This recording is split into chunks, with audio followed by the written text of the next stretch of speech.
Petrol prices से ये है कि चूँकि हम as a working woman, as a salaried person, सब कुछ आपके एक बजटेड मंथली एक्सपेंडिचर्स होते हैं, ठीक है।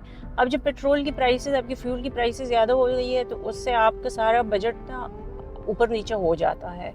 तो उसकी वजह से चूँकि गाड़ी में पहले भी अपनी लेके आती थी, अभी भी अपनी लेके आती हूँ, वैसे कि मेरे पास कोई और ऑप्शन एज़ सच है नहीं। पब्लिक ट्रांसपोर्ट मुझे घर के करीब अवेलेबल नहीं है, तो उस वजह से गाड़ी तो मैं अपनी ही यूज़ करती हूँ। लेकिन बाकी चीज़ों में रूटीन में चेंज आया है काफ़ी हद तक। बच्चे मेरे जाते हैं ट्यूशन एकेडमी में, पहले वो उधर से वापसी पे टैक्सी में जाया करते थे। अब मैं उनसे कहती हूँ कि मेरे लिए वेट कर लिया करें, तो 1 घंटा वो वेट कर लेते हैं, फिर मैं उनको पिक कर लेती हूँ, तो वो ट्रिप एक हमारा कम हो जाता है। इसी तरह बच्चों की आउटिंग्स हुआ करती थी, तकरीबन हर वीकेंड पे उन्हें कहीं न कहीं जाना होता था।